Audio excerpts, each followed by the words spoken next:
هذا المشكل دائما كنديروه، وبالخصوص فاش كنكونوا يلاه بادين تحقيق الربح من الفيسبوك اولا كنكونوا مازال مبتدئين. حتى انا كنت كندير هذا المشكل، ولكن حتى ضعت في الارباح وحتى مشات لي الصفحه ديال الفيسبوك اللي ضربت عليها تماره، عاد عرفت هذا المشكل بالله حنا اللي كنديروه وماشي شي واحد اللي كيديرها لنا. اول حاجه خصنا نعرفوها وهي حساب العوائد. حساب العوائد راه بحاله بحال الصفحه ديال الفيسبوك، يمكن لي ندير فيه ادمين انا نكون مسؤول فيه، ممكن الفيسبوك ديالك انت تكون مسؤول فيه، ممكن ندير واحد من العائله ولا يعني من ما بغى يكون ولا الاصدقاء يولي مسؤول في حساب العوائد بحالو بحال لاباج، ويتحكم فيه، يبدل المعلومات، يبدل البنكه، يبدل اي حاجه، يسحب منه حتى الارباح. وهاد القضيه هذه الاكثريه ما كتفهم لهمش، كيدخلوا الصفحه ديال الفيسبوك ديالهم تلقاو العوائد تيقولوا صافي العوائد وكلا مربوطين بالصفحه ولا كاع الصفحه اللي كتحكم فيهم.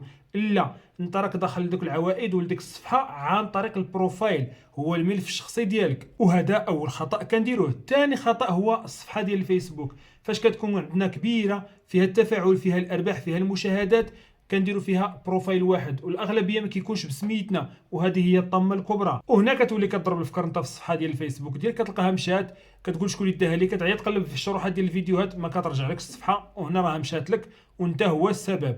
شنو خصنا نديروا في هذا الشيء كامل باش نحميو الحساب العوائد ديالنا والارباح ديالنا والصفحات ديال الفيسبوك ديالنا؟ اول حاجه الحساب العوائد ديالني فاش كنصاوبوا على اي صفحه، هنا كندخل نشوف واحد البروفايل ديال العائله ولا ديالي انا نصاوبوا واحد اخر ونردو حتى هو مسؤول في الحساب العوائد. لا قدر ضاع مني هذا التليفون ولات فورماطه لي ولات هكا لي هذا الحساب ولا مشى لي كل شيء، كندخل من الفيسبوك الثاني ونمشي للعوائد ديالي ونتحكم فيه، وهكا يمكن لي نزيد نضيف فيه واحد اخر مسؤول، واحد الملف شخصي ولا فيسبوك اخر. وهنا حميت الحساب ديالي العوائد باش ما يضيعش مني، لانه هو الاساس ومنه كنتخلصوا. اما الناس اللي عندهم صفحات ديال الفيسبوك سواء محقق فيها الربح وفيها العوائد ولا ما فيهاش، الا بغيت نحميها خاصني ضروري ندير فيها جوج ديال لي بروفايل على الاقل هنايا باش يتحكموا فيها. الا مشى لي هذا ولا تسد ندخل من الاخر، ويمكن لي نزيد عاوتاني حتى هي فيها واحد اخر ادمين، ونزيد اي واحد يعني يكون مسؤول في الصفحه، ما غيبقاش عندي المشكل. ولكن الصفحه هي باش مفروقه على حساب العوائد هو اننا عندنا حساب ماناجر، يعني حساب الاعمال اللي كيتحكم فيها الاخوان اللي كيشريو الصفحات. لا في حاله شريتي الصفحه وما بدلتيش حساب الاعمال راك بحال اللي ما شريتيهاش. واخا كتدخل للتحكم في الصفحه ولا الوصول الى الصفحه كتلقى فيها ان غير انت اللي مسؤول، ولكن لا، انتبه لتحت حساب الاعمال لما نتابع، الا كان تابع لذاك السيد اللي باع لك لاباج ولا عطاها لك ولا صدقها عليك، راه في اي وقيته ممكن يحيدها لك ويخليك حتى تكبرها وتفعل عليها المونتيزاسيون ويديها لك. وهنا كيدير لك غير الصفحه، ما كيديرلكش حساب عوائد، حتى هو كيكونوا فيه ناس مسؤولين اخرين.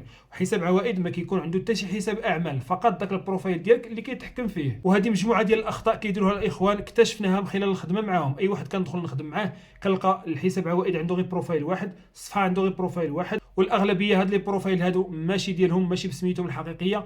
وهذا هو المشكل. فحاولوا لي بروفايل اللي يكونوا عندنا ادمين يعني في الصفحه وفي حساب العوائد يكون بسميتي الحقيقيه وبتاريخ الازدياد ديالي الحقيقيه، الا قدر الله وتسد وكان غير هو اللي عندك في ذاك العوائد ولا ديك الصفحه، راه كيمكن لنا فيسبوك نطالبوه يعني ونرفعوا البطاقه ديالنا الوطنيه وتلقى نفس المعلومات اللي عندنا في البطاقه هي نفسها اللي كاينه في الحساب ديال البروفايل فيسبوك، وهكا غادي يرجعوا لك. وباش نحلوا هذا المشكل ونتهناو نديروا جوج ديال لي بروفايل في حساب عوائد، جوج ديال البروفايل في الصفحه ديال الفيسبوك، وهانت حميتي الحساب ديالك والصفحه ديالك بكل سهوله. ولا وصلتي حتى لهنا ما تنساش لي لايك لهذا الفيديو وبارطاجي واشترك في القناه ودعمونا باش دائما يوصلكم الجديد. والسلام عليكم ورحمه الله تعالى وبركاته.